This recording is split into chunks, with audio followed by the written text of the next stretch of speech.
ഒരു ഹല്ലേലൂയ. ഒരുപടരെ കർത്താവിൻ്റെ നാമത്തിൽ എല്ലാവരെയും ഈശോയുടെ നമ്മുടെ ഒരുവാൻ ദൈവം നല്ല അനുഭവിച്ച് ദൈവം നന്ദി പറയുകയാണ്. ഇവിടെ നമ്മുടെ കുഞ്ഞുങ്ങളെക്കുറിച്ച് അല്പസമയം ചിന്തിച്ച് അവർക്ക് വേണ്ടി പ്രാർത്ഥിക്കാൻ ആഗ്രഹിക്കുന്നു. അല്പനേരം മാത്രമേ വഴിയുള്ളൂ. ഇവിടെ കുറച്ച് നാൾ മുമ്പ് ക്രിസ്ത്യൻ ധ്യാനം കൂടുവാനായിട്ട് ഒരു ആൺകുട്ടി വന്നു.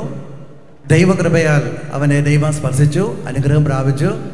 അവൻ വീട്ടിൽ ചെന്ന് വളരെ മനോഹരമായിട്ട്, അവൻ 9ലാണ് പഠിക്കുന്നത്, നന്നായിട്ട് കാര്യങ്ങളെല്ലാം ചെയ്ത് ദൈവത്തെ മഹത്വപ്പെടുത്താൻ തുടങ്ങി. അങ്ങനെ 1 മാസം 2 മാസം കഴിഞ്ഞപ്പോൾ പ്രിയപ്പെട്ടവരെ, ഒരു ദിവസം അവൻ്റെ അമ്മ പറഞ്ഞത് അവൻ അനുസരിക്കാൻ സാധിച്ചില്ല.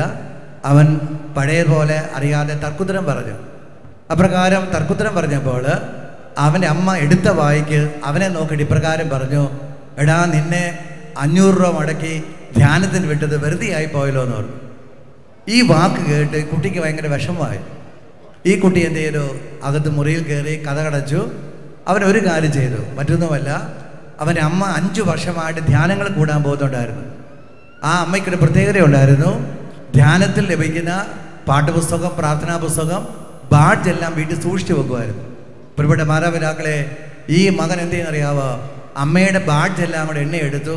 എവിടെയെല്ലാം ധ്യാനം കൂടിയിട്ടുണ്ടോ അവിടുത്തെ എല്ലാം കണക്കെടുത്തിട്ട് അവൻ പറഞ്ഞു, ഞാൻ ഇത്രയും വർഷം കൂടി താമസിച്ചുള്ള ധ്യാനം കൂടുന്നത് 500 രൂപയ്ക്ക് മാത്രമാണ്. എന്നാൽ മമ്മി ഇത്രയും നാളും ധ്യാനം കൂടി ഇത്ര 1000 രൂപ ചിലവുണ്ട്.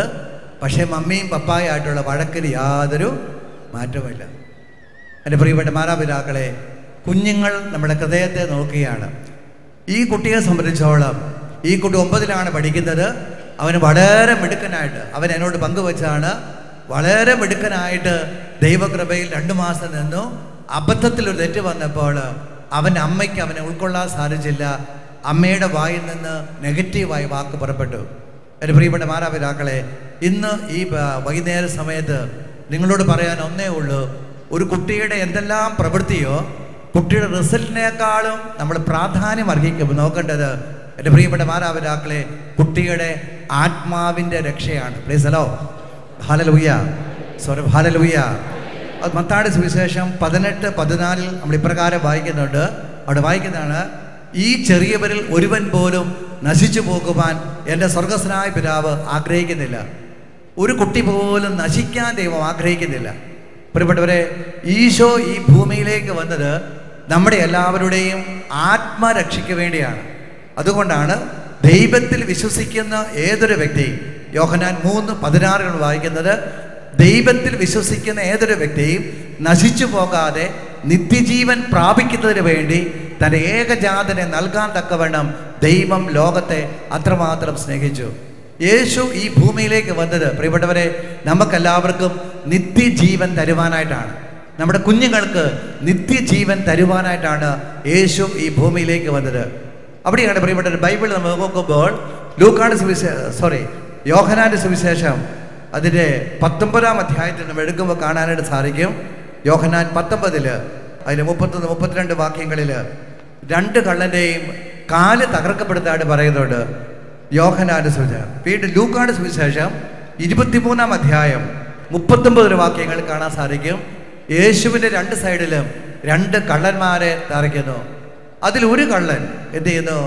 തൻ്റെ പാപം ഏറ്റു പറഞ്ഞിട്ട് ഈശോ പറയുകയാണ്, ഇന്ന് രാത്രി ദൈവമേ, നീ രാജ്യത്വം പ്രാപിക്കുമ്പോൾ എന്നെക്കൂടെ ഓർക്കണമേ എന്ന് പറയുന്നു. അപ്പോൾ ഈശോ പറയുകയാണ്, ആ നല്ല കള്ളൻ വിളിക്കപ്പെടുന്ന കള്ളനോട് പറയുകയാണ്, ഇന്ന് നീ എന്നോടൊപ്പം പരദീസായിലുണ്ടായിരിക്കും. പ്രിയപ്പെട്ടവരെ, യേശു ഈ കള്ളൻ ഈ വാഗ്ദാനം കൊടുത്തിട്ട്, നിങ്ങൾ ശ്രദ്ധിച്ചാൽ അറിയാം, കള്ളൻ്റെ ജീവിത സാഹചര്യങ്ങൾക്ക് ഒന്നും മാറ്റം വരുന്നില്ല. അവൻ തറയ്ക്കപ്പെട്ട് കിടക്കുന്ന കുരിശ് മാറുന്നില്ല. അതിനുശേഷം അവൻ്റെ മുറിവുകൾ മാറ്റപ്പെടുന്നില്ല. എന്നാൽ യേശു മരിച്ചതിന് ശേഷം അവൻ്റെ കാല് തകർക്കപ്പെടുന്നു. പ്രിയപ്പെട്ടവരെ, സാഹചര്യങ്ങൾക്കൊരു മാറ്റവും ഇല്ലെങ്കിലും അവൻ്റെ ജീവിതത്തിൽ അവനൊന്നും നേടിയതായിട്ട് ഈ ഭൂമിയുടെ പ്രകാരം തോന്നുന്നില്ലെങ്കിലും, പ്രിയപ്പെട്ടവരെ, അന്ന് രാത്രിയിൽ നല്ല കള്ളൻ എന്ന് വിളിക്കുന്ന കള്ളൻ യേശുവിൻ്റെ അടുക്കൽ എത്തിച്ചേരുന്നു. Price the Lord. കാരണം യേശു ആഗ്രഹിക്കുന്നത് ഒരു മനുഷ്യൻ്റെ ആത്മരക്ഷയാണ്. പ്രിയപ്പെട്ടവരെ, ഹല്ലേലൂയ. സ്വരപതി പറ, ഹല്ലേലൂയ, ഹല്ലേലൂയ. പ്രിയപ്പെട്ടവരെ, നമ്മുടെ കുഞ്ഞുങ്ങളെ സംബന്ധിച്ചോളം നമ്മൾ ലക്ഷ്യമാക്കേണ്ടത് കുട്ടിക്ക് A+ കിട്ടാനോ, കുട്ടിക്ക് നല്ല അഡ്മിഷൻ കിട്ടാനോ, അത് മാത്രമല്ല, അതെല്ലാം ദൈവം തന്നോളും. അതിനേക്കാൾ ഉപരി കുട്ടിയുടെ ആത്മരക്ഷയ്ക്ക് വേണ്ടി നാം അധ്വാനിക്കണമെന്ന് യേശു ഇന്ന് ആവശ്യപ്പെടുന്നു. Hallelujah, hallelujah.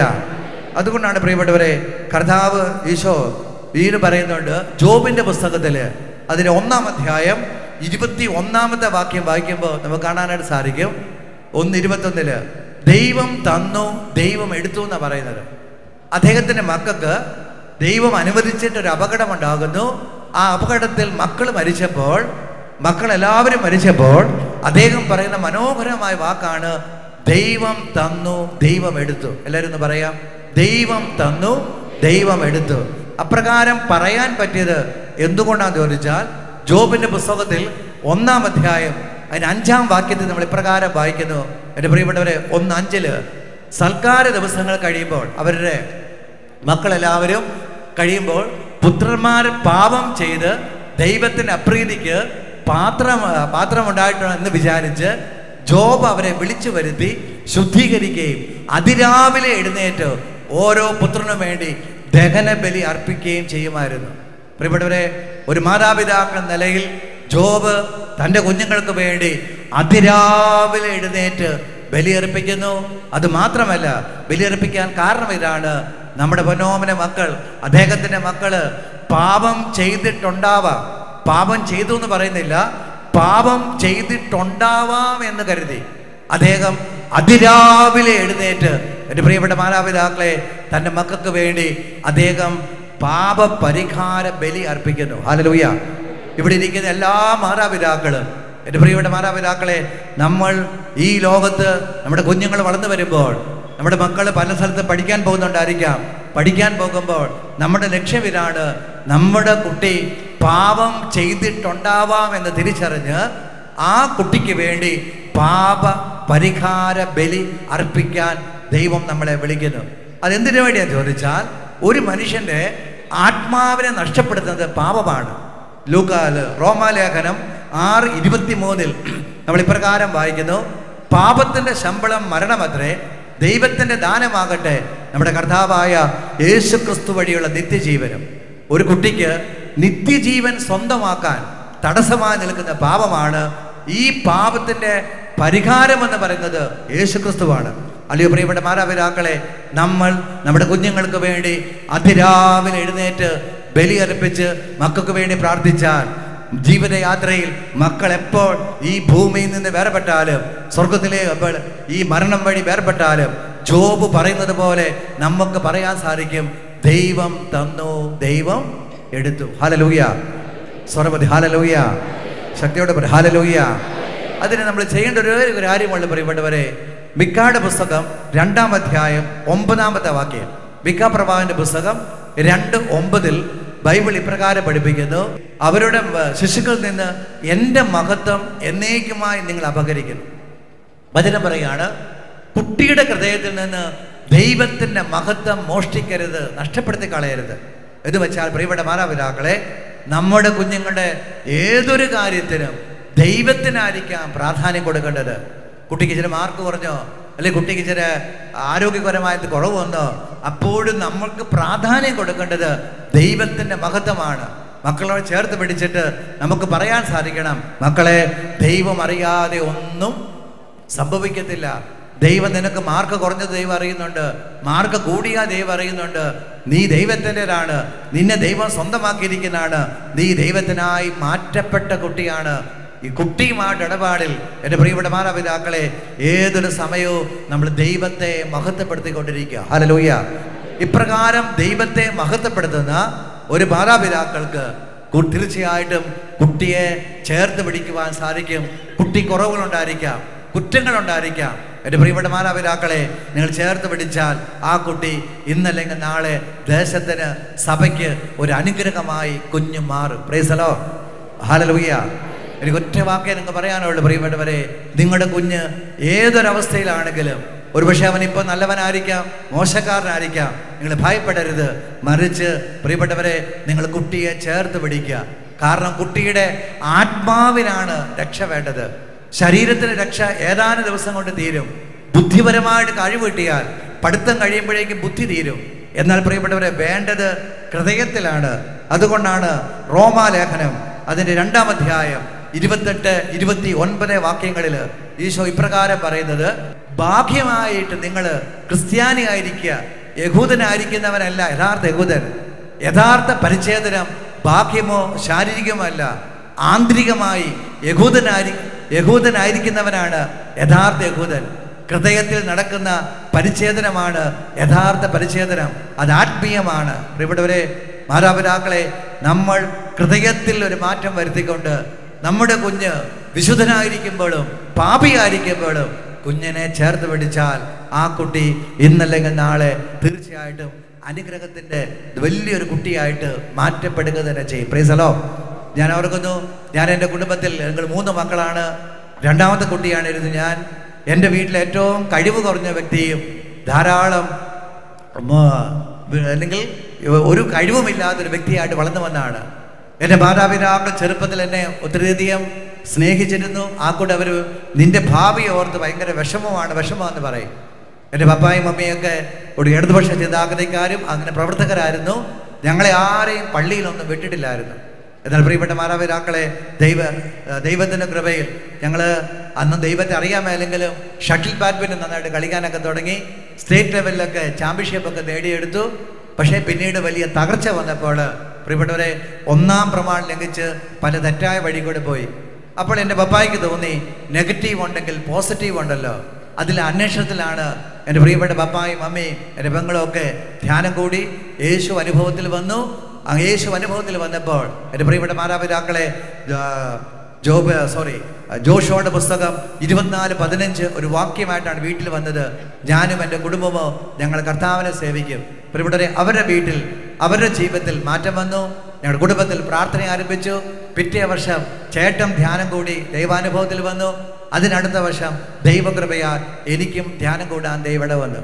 അങ്ങനെ ധ്യാനം കൂടി യേശു അനുഭവത്തിൽ വന്നപ്പോൾ ഞങ്ങളുടെ കുടുംബം ഒരുമിച്ച് തീരുമാനമെടുത്ത് കർത്താവിന് വേണ്ടി എന്തെങ്കിലും ചെയ്യണമെന്ന്. പക്ഷെ അന്ന് എന്നെ സംബന്ധിച്ചോളം ഞാൻ തീർത്തും ബലഹീനനായ ഒരു വ്യക്തിയായിരുന്നു. ഒരാളോട് പോലും മിണ്ടാൻ എനിക്ക് അറിഞ്ഞുകൂടാ. ധാരാളം പോരായ്മകളുള്ള, അത് പറയാൻ നേരമില്ലാത്തൊരു വളരെയധികം ബലഹീനമായൊരു വ്യക്തിയായിരുന്നു. ആ സമയത്താണ് പ്രിയപ്പെട്ടവരെ 86 ക്രിസ്ത്യൻ പ്രവർത്തകർ തുടക്കമിട്ട മേരിക്കുട്ടി ചേച്ചിയെ പരിചയപ്പെടുന്നത്. ചേച്ചിയുമായിട്ട് ഒരുമിച്ച് ചെറിയ ശുശ്രൂഷ സഹായിക്കാൻ പോകുന്നു. അങ്ങനെ 87 പ്രിയപ്പെട്ടവരെ വീണ്ടും ഒരു ധ്യാനം കൂടിയപ്പോൾ അവിടെ കൗൺസിലിങ്ങിൽ ദൈവത്തിൻ്റെ കൃപയിൽ ഒരു വചനം കിട്ടി. ആ വചനം ഇതായിരുന്നു: ഫിലിപ്പിയർ 4:13 എന്നെ ശക്തനാക്കുന്ന യേശുക്രിസ്തുവിലൂടെ എല്ലാം ചെയ്യാൻ സാധിക്കും. ഈ വചനം കേട്ടിട്ട് പറയാൻ തുടങ്ങി, പ്രാർത്ഥിക്കാൻ തുടങ്ങി. അപ്പോഴും എൻ്റെ മാതാപിതാക്കൾക്ക് എന്നെക്കുറിച്ച് ഭയങ്കര വിഷമമായിരുന്നു. ഈ ബലഹീനനായ, ഈ കഴിവില്ലാത്ത, ഒന്നിനും കൊള്ളുകയില്ലാത്ത ഇവൻ്റെ ഭാവി എന്തായിരിക്കുമെന്ന്. അപ്പോഴും പ്രിയപ്പെട്ടവരെ, അവർ ധ്യാനം കൂടിയതിന് ശേഷം എൻ്റെ മാതാപിതാക്കൾ എന്നെക്കുറിച്ച് കുറ്റം പറയുകയോ ചീത്ത പറയുകയോ ചെയ്തിട്ടില്ല. മറിച്ച് എൻ്റെ പ്രിയപ്പെട്ട പപ്പായും മമ്മിയും എനിക്ക് വേണ്ടി പ്രാർത്ഥിച്ചപ്പോൾ യേശയ്യാപ്രവാചകന്റെ പുസ്തകം 40-ാം അധ്യായം 30-ാമത്തെ വാക്യം അവർക്ക് ലഭിച്ചു: കർത്താവിൽ ആശ്രയിക്കുന്നവർ കഴുകനെ പോലെ ചിറകടിച്ചുയരും, ഓടിയാൽ നടന്നാൽ ക്ഷീണിക്കുകയില്ല. എൻ്റെ പപ്പാ മമ്മി എന്നോട് പറഞ്ഞു, എടാ, നിനക്ക് ലഭിച്ചിരിക്കുന്ന വചനം ഇതാണ്, നീ ഇത് വിശ്വസിക്കുക. നിന്നെക്കുറിച്ച് ദൈവത്തിന് എന്തോ വലിയ കാര്യങ്ങൾ ചെയ്യാനുണ്ട്, ദൈവം അത് ചെയ്യും. പ്രിയപ്പെട്ടവരെ, ഈ വചനം കിട്ടിയതിന് ശേഷം എൻ്റെ പ്രിയപ്പെട്ട പപ്പായോ മമ്മിയോ അവരിപ്പോൾ ഇവിടെ ഭൂമിയിലില്ലേലും പ്രിയപ്പെട്ടവരെ എന്നെ വഴക്ക് പറയുകയോ എന്നെ മാറ്റി നിർത്തുകയോ ചെയ്തില്ല.